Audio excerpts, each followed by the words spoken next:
Get into a bus with blacked out or no windows and drive to S4. When you get off the bus, what do you see? It's a very interesting building. It's got a slope of probably about 30 degrees, which are hangar doors. And it has textured paint on it, but it looks like sand. It's made to look like the side of the mountain that it's in, whether it's to disguise it from satellite photographs or what. He says he was never told exactly what he'd be working on, but figured it had something to do with advanced propulsion. On his first day, he was told to read a series of briefings and immediately realized how advanced the propulsion was. The power source is an antimatter reactor. They run gravity amplifiers. There's actually two parts to the drive mechanism. It's a bizarre technology. There's no physical hookup between any of the systems in there. They use gravity as a wave, using waveguides, almost like microwaves. It took a while, Lazar says, before he actually saw one of the flying discs. However, there were hints everywhere. Right. They had a poster, and it looked like a commercial poster almost, like it was lithographed, and you could buy it at a Kmart or something. But they were all over the place, and it had the disc that I coined the term the sport model. Was lifted off the ground about 3 feet at area S4 on the dry lake there, and the caption on the bottom said, "They're here." And those are just all over the place. Checking out Lazar's credentials proved to be a difficult task. He says he earned degrees in physics and electronics, but the schools we contacted say they've never heard of him. He also said he worked as a physicist at Los Alamos National Lab, where he experimented with one of the world's largest particle beam accelerators, a half-mile-long behemoth capable of generating 700 million volts. Los Alamos officials told us they had no records of a Robert Lazar ever working there. They were either mistaken or were lying. A 1982 phone book from the lab lists Lazar right there among the other scientists and technicians. A 1982 clipping from the Los Alamos newspaper profiled Lazar and his interest in jet cars. It, too, mentioned his employment at the lab as a physicist. We called Los Alamos again. An exasperated official told us he still had no records on Lazar. EG&G, which is where Lazar says he was interviewed for the job at S4, also has no records. It's as if someone has made him disappear. Well, they're trying to make me a non-person. Explain. You called where? Well, the schools that I went to, the hospital that I was born at, past job, and essentially nothing comes up with my name in it. He called right after and he said, "Do you have any idea what we're going to do to you now?" And I said, "Well, no." And he hung up the phone. Lazar's story is, by any standards, fantastic. He says he's telling it in order to protect himself. He says he was hired to work at an area called S4, which is a few miles south of Groom Lake. At S4, he says, are flying saucers, antimatter reactors, and other working examples of technology that is seemingly beyond human capabilities. Right. This came from somewhere else. I mean, as bizarre as that is to believe, but I mean, it's there. I saw it. I know what the current state of the art is in physics, and it can't be done. Later, he got to see the real thing. When I was let in, it was the first time I saw the sport model in the hangar sitting down, and I was told they could have walked me in the front door, but they purposely wanted to walk me by it. I was told not to say anything and just keep my eyes forward and walk past the disc into the office area. And I did, and as we went by it, I just kind of stuck my hands on it just to run it alongside the thing, and that was about the smallest time. After that, I got to see it actually lift off the ground and operate. But you also, in between that, you saw more than one. Yeah. The hangars are all connected together, and there are large bay doors between each one. And there were 9 total that I saw, each one being different. Like they had the assortment pack. Well, there's several, actually 9 flying saucers, flying discs, that are out there of extraterrestrial origin. As Las Vegas celebrates its centennial, another Nevada institution is marking a milestone this month.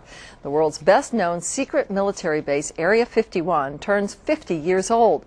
The site at Groom Dry Lake in Lincoln County has been the location for the most classified military programs in the world. People who worked there were sworn to secrecy, but now they're talking. To who else? George Knapp of the I-Team here with their story. Hey, George. we haven't done this one in a while. No. Area 51 wasn't supposed to be a permanent base. It was built in 1955 for the U-2 spy plane, but when that work was finished, other so-called black projects were sent there. And today it's a multi-billion-dollar facility that essentially cannot be duplicated. The people who worked there over the years are justifiably proud of their role in protecting our national security, but they've never been able to talk about it, not to their spouses, not even to each other. Tonight we're going to hear from the people who were there and the secrets they've kept for so long. Buses with blacked-out windows, cameras that scan for any movement, sensors buried in the dirt, armed choppers that patrol the skies, ominous signs that warn of deadly force. The secrecy that's long been the trademark of Area 51 is as pronounced today as it's ever been. Whatever's going on inside, no one's going to talk about it.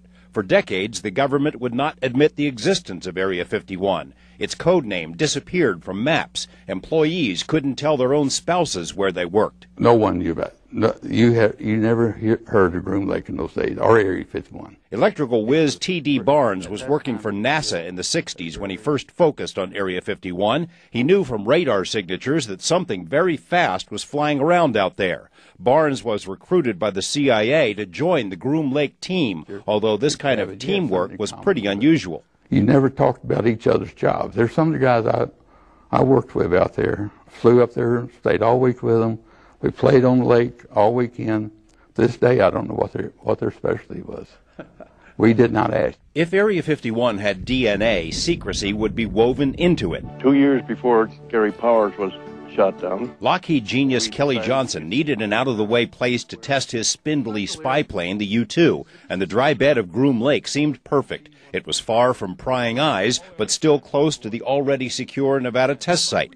In 1955, when the first U-2 was rolled out at Groom, the base, then known as Watertown, consisted of only a few buildings and hangars. For Francis Gary Powers and the other U-2 pilots and personnel, Area 51 was no garden spot, but the work was vital. The U-2 enabled America to find out what our adversaries were up to.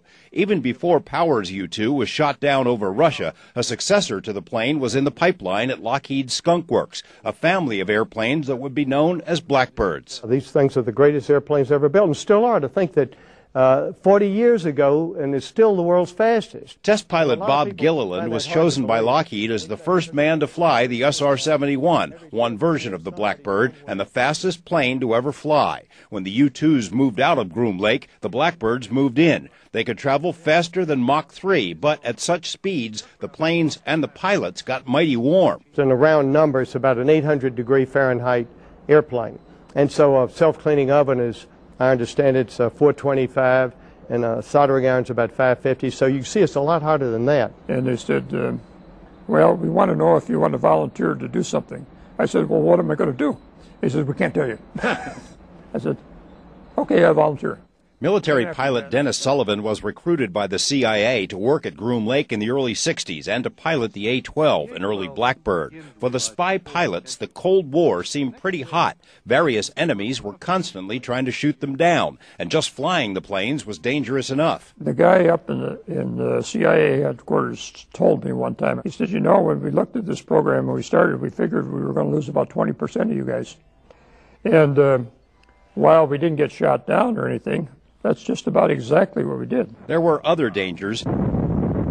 Area 51 was only a few miles from Ground Zero at the Nevada test site. The base was often showered with radioactive fallout from atomic tests. In later years, workers were exposed to toxic chemicals because of regular open-pit burning at Groom Lake. Despite the risks, those who worked at Area 51 are proud of their roles, proud and tight-lipped. If something's going on out there, they don't want anyone to know about it. They're not going to know about it.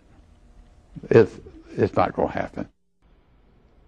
There are some festivities planned for the end of this month in Rachel, Nevada, up near Area 51 to mark the 50th anniversary of the base, although I'm told the base has already held its own little shindig. The men we interviewed are part of an organization called the Roadrunners, made up of former Area 51 workers and headed by Roger Anderson. The Roadrunners have helped to get a lot of information about their projects declassified, which is why they were able to talk to me at all. If you'd like to learn more, you can check out some of the links on our website. Tomorrow night at 11 o'clock, we'll look at Area 51's other claim to fame. You know it, you love it, UFOs. You know, they seem very low-key, but It's got to be kind of frustrating to have done something so historic and never be recognized. Sure, and you know, they can talk about the project, but you notice they don't really talk about the base. I mean, even after all this time and all that's been written about it. Fantastic. Thank you, George. Sure.